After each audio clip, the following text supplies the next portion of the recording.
Assalamualaikum warahmatullahi wabarakatuh. Perkenalkan, nama saya Hendri Atnadi Saputra dengan NIM 2892150017 dari Prodi Manajemen Universitas Pancasakti. Saya bermaksud untuk menanggapi tugas yang diberikan oleh dosen pengampu saya pada tugas UTS kali ini. Di dalam video ini, kita semua akan sama-sama belajar sedikit mengenai pembelajaran tentang pendidikan kewarganegaraan yang telah saya ringkas dari 6 pertemuan. Berharap setelah menonton video ini kita dapat memahami maksud dari penjelasan pada video kali ini. Pada pembahasan yang pertama yaitu mengenai pengenalan pendidikan kewarganegaraan. Pendidikan kewarganegaraan adalah suatu proses pembelajaran dalam rangka menyiapkan generasi muda untuk menjadi warga negara yang baik, yang menaati peraturan yang ada dan cinta tanah air. Pembahasan yang kedua yaitu membahas tentang filsafat Pancasila. Pengertian filsafat Pancasila itu sendiri secara umum adalah hasil berpikir atau pemikiran yang sedalam-dalamnya dari bangsa Indonesia, yang dianggap, dipercaya, dan diyakini sebagai kenyataan norma dan nilai-nilai yang benar, adil, bijaksana, dan paling sesuai dengan kehidupan kepribadian bangsa Indonesia. Kemudian terdapat pula pengertian dasar negara. Dasar negara adalah filsafat negara yang berkedudukan sebagai sumber dari segala sumber hukum atau sumber dari tata tertib negara. Filsafat atau filosofi berasal dari kata philos yang berarti sahabat, cinta, dan sophia yang berarti bijaksana, kebenaran, belajar. Sehingga filsafat dapat diartikan sebagai hasil pemikiran para filsuf sebagai suatu ajaran atau sistem nilai, baik berwujud pandangan hidup maupun ideologi yang dianut oleh masyarakat, bangsa, atau negara. Berikutnya yaitu Pancasila sebagai ideologi nasional.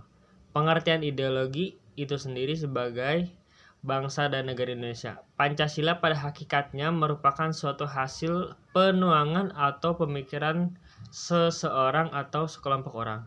Pancasila diangkat dari nilai-nilai adat istiadat, kebudayaan, serta nilai religius yang terdapat dalam pandangan hidup masyarakat Indonesia. Pembahasan yang ketiga yaitu mengenai identitas nasional bangsa Indonesia. Beberapa wujud dari identitas nasional Indonesia adalah: yang pertama yaitu bahasa, yaitu bahasa Indonesia. Yang kedua bendera, yaitu bendera Indonesia, bendera merah putih. Yang ketiga lagu kebangsaan Indonesia, yaitu Indonesia Raya. Yang keempat lambang negara, yaitu burung Garuda. Yang kelima semboyan, yaitu Bhinneka Tunggal Ika. Pembahasan yang keempat yaitu mengenai negara dan konstitusi. Negara merupakan salah satu bentuk organisasi yang ada dalam kehidupan masyarakat. Setiap masyarakat menjadi anggota dari suatu negara dan harus tunduk pada kekuasaan negara. Karena organisasi negara sifatnya mencakup semua orang yang ada di wilayahnya, dan kekuasaan negara berlaku bagi orang-orang tersebut. Sebaliknya, negara juga memiliki kewajiban tertentu terhadap orang-orang yang menjadi anggotanya. Melalui kehidupan bernegara dengan pemerintahan yang ada di dalamnya, masyarakat dapat mewujudkan tujuan-tujuan tertentu seperti terwujudnya ketentraman, ketertiban, dan kesejahteraan masyarakat.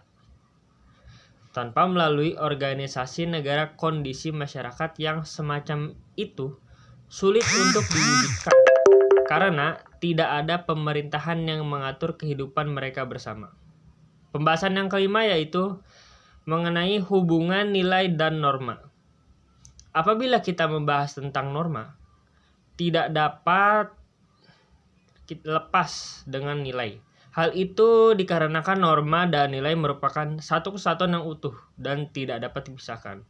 Jika kita membahas tentang perilaku baik dan tidak baik, hal itu tidak dapat lepas dari nilai dan norma karena keduanya merupakan kriteria dan indikator untuk mengidentifikasi perilaku baik dan tidak baik.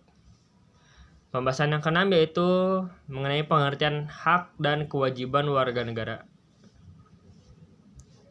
yaitu kuasa untuk menerima atau melakukan sesuatu yang mestinya kita terima atau bisa dikatakan sebagai hal yang selalu kita lakukan dan orang lain tidak boleh merampasnya entah secara paksa atau tidak. Kewajiban adalah segala sesuatu yang harus dilaksanakan oleh warga negara terhadap negaranya. Warga negara adalah rakyat yang tetap di suatu wilayah dan rakyat tertentu dalam hubungannya dengan negara. Dalam hubungan antara warga negara dan negara, warga negara mempunyai kewajiban terhadap negara dan sebaliknya. Warga negara juga mempunyai hak yang harus diberikan dan dilindungi oleh negara. Hak warga negara adalah segala sesuatu yang harus didapatkan warga negara dari negara atau pemerintahan.